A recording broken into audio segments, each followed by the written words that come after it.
More Than Enough, a novel by Ever Blue. Copyright 2025 by Ever Blue. All rights reserved. This book or parts thereof may not be used to train AI, nor be reproduced in any form, stored in any retrieval system, or transmitted in any form by any means, electronic, mechanical, photocopy, recording, or otherwise, without prior written consent of the publisher, except as provided by United States of America copyright law and fair use. This book is a work of fiction.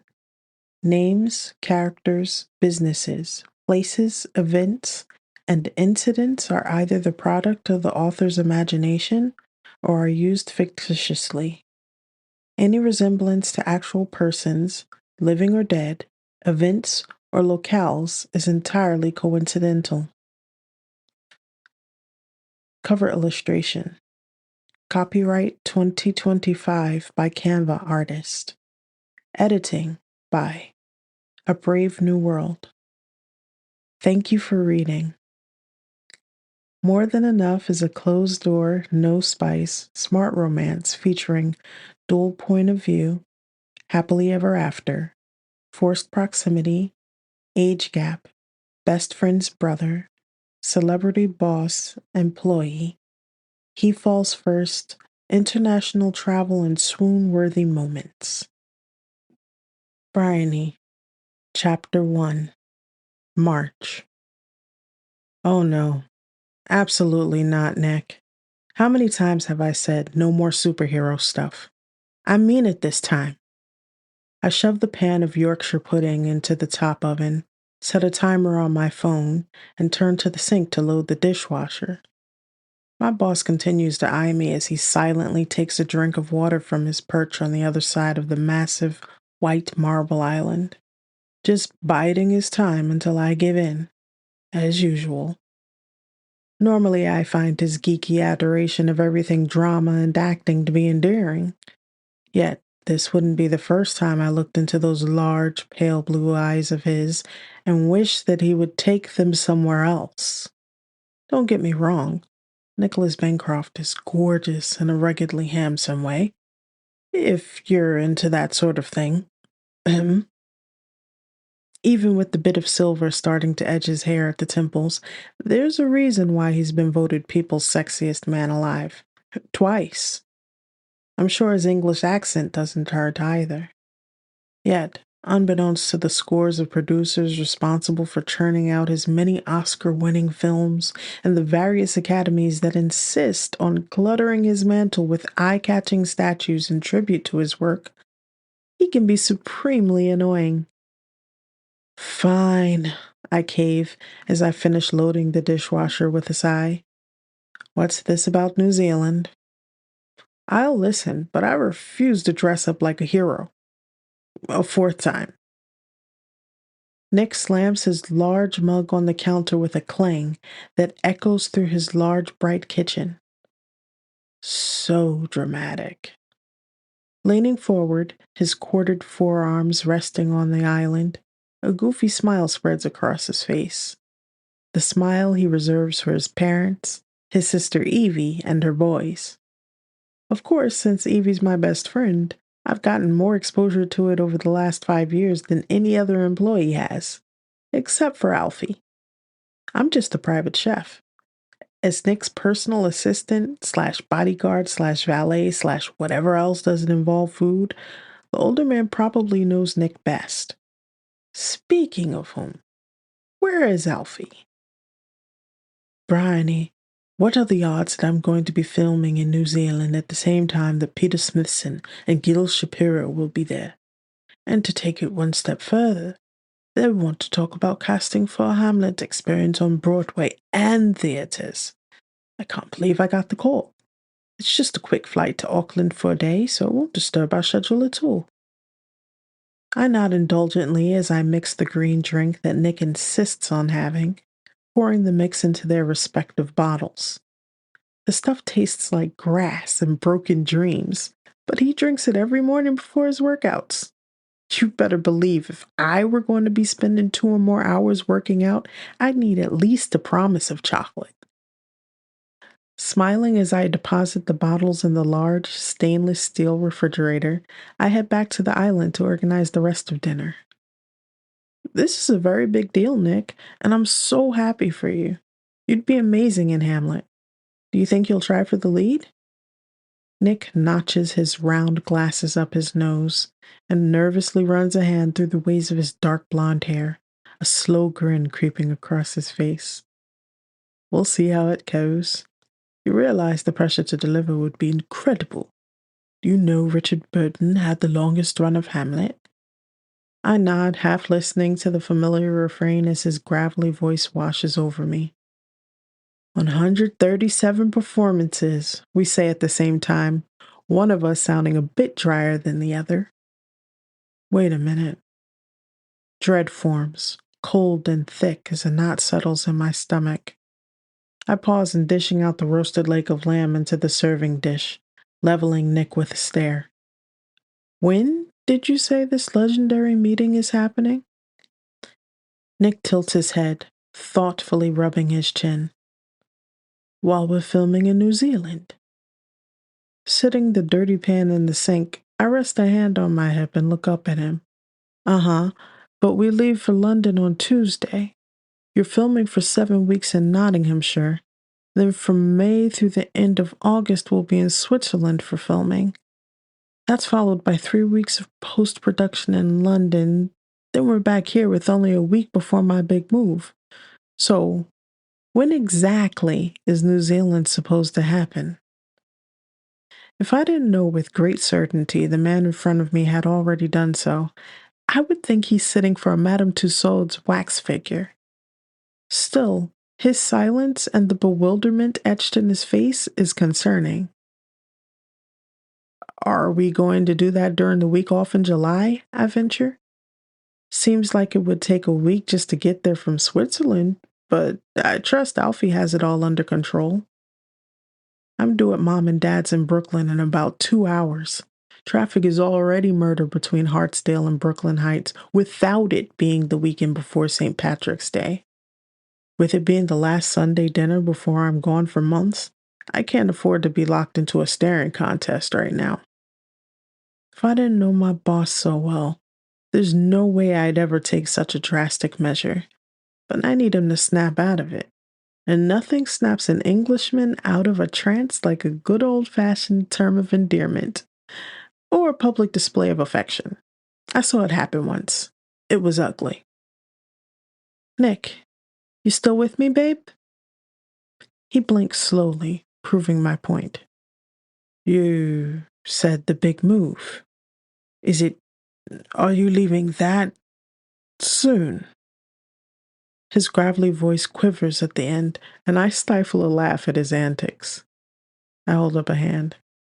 Not this time, Nick. I'm not putting it off another hour. We're 6 months out, and it's really happening. I'm opening my food truck, and you, sir, are going to start interviewing for private chefs. Nick sits back on his bar stool, lowering his gaze as he fidgets with his mug. I know, he groans with a sigh. Honestly, you would think this was a 6-year-old kid and not a 40-year-old man. We had an agreement, Nick. This is the last year. My offer to help you find a replacement is still on the table. It might be a bit difficult interviewing from Europe, though. He waves a hand dismissively. Alfie is more than capable of handling it. I suppose it just snuck up on me. Again, he frowns. The timer for the oven goes off just as I dish up the roasted carrots. Perfect timing. Nick clears his throat, eyeing me nervously as I turn the oven off, remove the pudding, and place it on a cooling rack between us. I don't suppose you dare to dream? I scoff, lifting the fluffy rolls from the pan. I fix his plate with a dab of gravy over the pudding and lamb. Evie had to beg you for that first 6-month contract. Now you're sitting here, 2 contracts later, asking for another extension? I think not, Mr. Bancroft. As it is, I still have to hire someone to pack and move my things after I find an apartment. Nick's head snaps up, something wild about his eyes. You're moving out as well. I blow a dark curl out of my face as I scrub the pans. He's really giving it everything he's got, but I'm determined to finally get my dream underway. Well, yeah, your new chef is going to need a place to live. Taking care of you is a full-time job, I assert. Honestly, it's 2.5 jobs, but Nick pays very well. So well, in fact, I was able to pay off my loan for Le Cordon Bleu with my first 6-month contract. With rent included as a perk, besides the all expenses paid travel and dearly bonuses, I was able to get the funding that I needed to finally chase my dream and launch my food truck empire. Admittedly, it's something I would have done already if Nick hadn't gotten me to stay another year by promising to fund a second food truck. It's far too generous, and I did decline, repeatedly. Yet, all it took was one line about caring about my dreams, and here I am. Nick nods, but he looks so gloomy, I can only feel sorry for him. Still, the man is a phenomenal actor. You'd think he'd employ all of that excellent talent on hiding his real feelings to spare mine. I set about cleaning up the kitchen in the ensuing silence, since Annie and Ben, the housekeeper and groundskeeper, don't come in on Sunday. Technically, I shouldn't be here either, but Nick and I usually eat dinner together. Occasionally, when Alfie doesn't have anything going on, he'll walk over from his cottage, across the back garden from mine, to join us. I normally cook my meals, so it's usually just a matter of pulling up another chair. But with the trip coming up on Tuesday, I really don't want to clean my house again before we leave. Nick is still abnormally quiet, and when I look up from cleaning 20 minutes later, I'm surprised to see him staring down at his empty plate. You okay there, boss? Despite his aversion to the title, Nick barely grunts in response. Well, that's concerning. He hasn't been this quiet since the first week I began working for him. I'm sure you'll find someone who can cook to your taste, Nick. Sitting a cup of tea in front of him, I swipe his plate, dipping a pudding into the little bit of sauce left. Shoving the bite in my mouth, I swallow a groan as I load the dish in the dishwasher. Peeking over at him, I see he's pushed his glasses on top of his head, but his tea is still untouched. Okay, I guess it's time for the big guns. Honestly, I don't know how you can sit there with all of that gravy nearby and not crave for deeper intimacy with it. Nick blinks at me as I smile wickedly. You know what all that lovely gravy could really use? Is some nice. Nick bracingly closes his eyes. Don't say it, Bry. Just don't.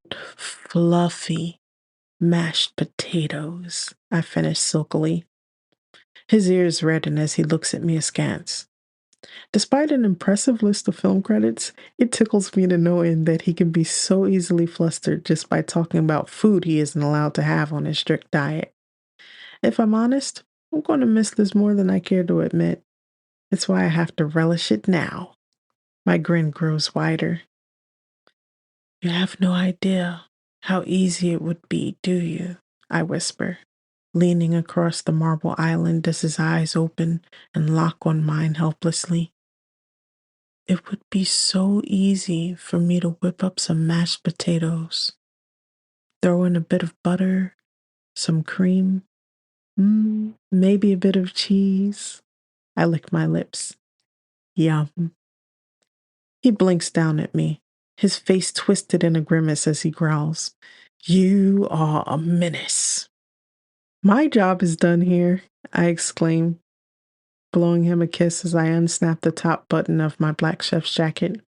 Sweet dreams, Nicky babe, I laugh, practically skipping out of the kitchen. Menace, he calls out behind me to more laughter. What can I say? I have to take my kicks where I can get them. Several hours later, as the gate to Nick's massive property closes behind me, I pull down the driveway past his mansion towards my cottage. When my phone rings, I glance over, and seeing my twin's face on the screen, I don't hesitate to pick up, which is how I nearly missed Nick skulking in the bushes. Hey, Win, hold on, I smirk, slowing down as I lower the window of my Jeep. Why are you skulking in the bushes so late, Nick? This isn't unusual when I come back late from my parents. Yet instead of coming out and saying, I care about your well being, so I'm waiting up for you, he usually finds some random excuse for his presence, even in 3 feet of snow or torrential rain. At least he's consistent. This time, though, Nick has the nerve to look abashed as he lifts his 6 foot frame from his crouching position. I give my head a shake, ignoring how the black t shirt and pajama bottoms he's paired with his soft olive green cardigan drape his boxer's build. He looks at me loftily as he responds, I'm not skulking, Bryony. I'm inspecting this corner because the solar torch appears to be missing. Darn squirrels, am I right? I deadpan. He coughs to cover his laugh. They're terrible neighbors. I hope this doesn't mean I need to call someone about recovering it. I playfully widen my eyes. What? And rob the poor creatures of the joys of illumination? No. I think we'll be just fine without the missing solar light in question. Nick shrugs. I should at least replace it. I smirk. As you wish. But it's getting late, Highness. The wind rustles the nearby trees as he narrows his eyes on me, a scowl darkening his features. I can't resist teasing him further. Shouldn't you be in bed already with your hot toddy listening to classic radio theater? I laugh as his spine stiffens in mock outrage. Turning on his heel, he mutters, Ingrate. Drama King? I call out after him before he disappears into the house. Pulling up to my cottage, I kill the engine and nearly have a heart attack as Wynn says, Well, that was interesting. Bronwyn. Don't scare me like that, I exclaim, clutching my chest. Wynn chuckles, the sound so similar to mine. Like what? The voice of your conscience? Shut up! I grimace as the call transfers to the phone. Wynn only laughs harder. You know you were thinking it. I chuckle as I unlock my front door and step into my cocoon. Please. There's a 12-year age gap. It didn't cross my mind. Towing off my boots, I head past the white kitchen with its woodblock countertops, past my comfy gray couch in the living room, straight to my bedroom. 12 months or 12 years. There are billions of women in the world, but you're the only one that has Nicholas Bancroft waiting on her when she gets home. I roll my eyes as I change out of my clothes. He's got cameras if that's the case. As you heard, he was questioning the integrity of the neighborhood squirrels. His being outside has nothing to do with me. If I recall correctly, you're the one who brought up the squirrels. Was he still outside when you came in? No, I start to say. Exactly, because he was only out there for you. Huh, I scoff. I think you must have absorbed some of the romance novels Mom read to us in the womb. You are such a romantic. It probably doesn't help we're named after heroines from said books. One of us should be a romantic, Wynn quips. You're romantic enough for both of us, I respond, going into the bathroom to wash my face and brush my teeth. Well, otherwise, between you, the romantically blind, and me, the romantically mute, Mom and Dad are getting 0 grandchildren. An exasperated sigh escapes me. You're fine, Wynn. Don't let Danny's engagement get you down. You couldn't have known he was seeing his secretary. What are you calling about anyway? I just left you 45 minutes ago. Wynn heavily sighs. I still should have said something sooner, but you're right. I'm fine. And good news. I've got a great lead on a place to build out the truck.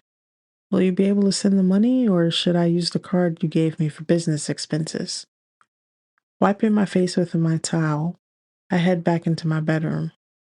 Oh, use the card for sure. It's easier for me to pay it than to send that amount of money online. Gwen is a brilliant finance director, and no part of this food truck dream would be feasible without her help.